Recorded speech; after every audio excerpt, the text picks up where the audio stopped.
दोस्तों, क्या आपका एरिका पाम का पत्ता जो है वो हल्का पीला पड़ रहा है, नई ग्रोथ नहीं आ रही है या पौधा घना ही नहीं हो रहा है? तो आज की इस वीडियो में मैं आपको बताऊंगी कि एप्सम सॉल्ट का सही इस्तेमाल करने से, कब करने से और इसे कैसे इस्तेमाल करने से एरिका पाम को क्या क्या फ़ायदे मिलते हैं, साथ ही इसके पीछे का साइंटिफिक रीज़न जिससे कि आपका जो पौधा है वो एकदम हरा भरा और देखिए इतना घना हो जाएगा। दोस्तों, ये है मेरा एरिका पाम जिसे मैंने बालकनी में नहीं बल्कि ओपन अपने छत पर ही लगाया है और आप देख सकते हैं कि ये कितना बड़ा और घना हुआ है। साथ में ही दोस्तों, किस प्रकार से इसमें नए नए बेबी एरिका पाम भी छोटे छोटे निकल करके आ रहे हैं। तो दोस्तों, सबसे पहले मैं आपको बता दूं कि एप्सम सॉल्ट क्या होता है। तो एप्सम सॉल्ट कोई साधारण नमक नहीं है, यह मैग्नीशियम सल्फेट होता है जिसमें मैग्नीशियम और सल्फर भरपूर मात्रा में होते हैं। ये दोनों तत्व पौधे की स्वास्थ्य बढ़ाकर उसे बहुत ज़्यादा अच्छा, घना और हरा भरा बनाता है। दोस्तों, सबसे पहले मैं बता दूं कि आप अपने पौधे में, अपने एरिका पाम में हमेशा देख लें कि मिट्टी अगर ऊपर से आपकी मिट्टी सूख गई है तभी इसमें अच्छे से पानी दें और हर 15 दिन में आपको एप्सम सॉल्ट डालना है। कैसे डालना है?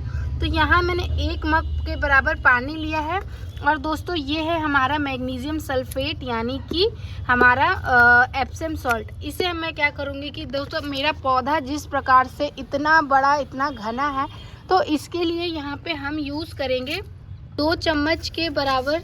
देखिए 2 चम्मच के बराबर हम इसमें एप्सम सॉल्ट को मिला लेंगे क्योंकि हमारा जो पौधा है वो काफ़ी बड़ा है। दोस्तों, एप्सम सॉल्ट मिलाने के बाद इसे हम 2 मिनट के लिए मात्र छोड़ेंगे, मात्र 2 मिनट के लिए, और उसके बाद इसे हम सिंपली अपने पौधे में डाल देंगे। दोस्तों, मैं आपको तब तक बता दूं कि एरिका पाम की कुछ एप्सम सॉल्ट के क्या फ़ायदे होते हैं। तो दोस्तों, सबसे पहली बात तो इससे पत्तियां जो है वो गहरी हरी बनती है। मैग्नीशियम क्लोरोफिल बनाने में ये मदद करता है। क्लोरोफिल ही पौधे को गहरा रंग देता है और इसी की मदद से पौधा अपना भोजन बनाता है। मैग्नीशियम की कमी होने पर पत्तियां पीली पड़ने लगती है।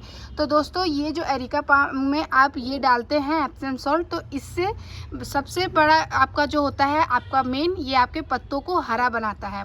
उसके बाद दोस्तों, नई पत्तियां तेज़ी से निकलती है। यहाँ पर आप देख सकते हैं कि इसमें बहुत सारे बेबी या फिर नई पत्तियां हम कह सकते हैं वो निकली हैं।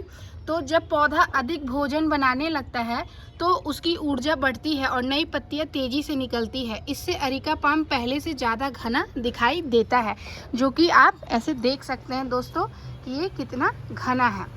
उसके बाद दोस्तों, थर्ड पॉइंट आता है हमारा कि जड़ें मजबूत होती हैं। तो दोस्तों, आप इसकी जड़ की मोटाई देख सकते हैं कि ये कितना मोटा इसका जड़ है, कितने मोटे इसके ब्रांचेज हैं, इतनी इसकी टहनियाँ कितनी मोटी है। तो दोस्तों, सल्फर पौधे में प्रोटीन और एंजाइम बनाने में मदद करता है। इससे जड़ की कार्य क्षमता बेहतर होती है और पौधा पोषण तत्वों को आसानी से अवशोषित कर पाता है।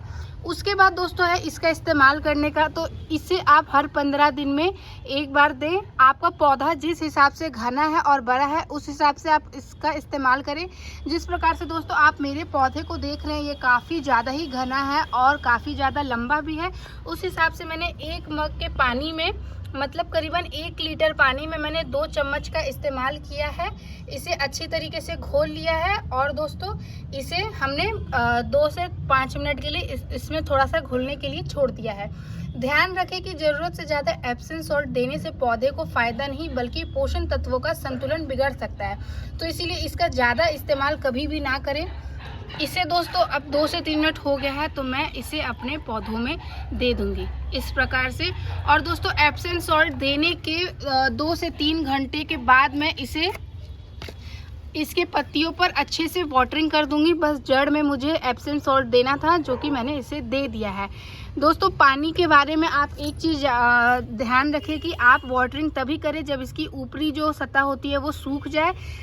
ओवर वाटरिंग ना करें क्योंकि हमारा जो एरिका पाम है दोस्तों, ये थोड़ा सा इंडोर प्लांट भी है और इंडोर प्लांट को ओवरिंग वाटर का मतलब ज़्यादा इन्हें पानी नहीं पसंद होता है। तो आप इसे पानी तभी दें जब इसकी आवश्यकता हो। ज़्यादा पानी से इनके जड़ जो है वो सड़ने लगते हैं। और दोस्तों, अगर आप अपने एरिका पाम को और भी घना और बनाना चाहते हैं तो सिर्फ एप्सम सॉल्ट पर निर्भर ना रहें। इसे आप 30 से 40 दिन में वर्मी कंपोस्ट या अच्छी सड़ी हुई गोबर की खाद भी दे सकते हैं।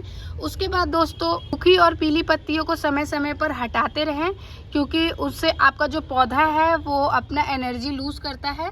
और दोस्तों अगर आपको महीने में सिर्फ एक बार सही मात्रा में एप्सम सॉल्ट का इस्तेमाल करेंगे और साथ में अच्छी देखभाल करेंगे तो आपका एरिका पाम ज़्यादा हरा, घना और स्वस्थ दिखेगा, बिल्कुल मेरे इस एरिका पाम की तरह। दोस्तों अगर आपको वीडियो पसंद आई हो तो लाइक करें, शेयर करें और चैनल को सब्सक्राइब करना ना भूलें। मिलते हैं अगले वीडियो में किसी अगली गार्डनिंग टिप्स के साथ। तब तक के लिए धन्यवाद।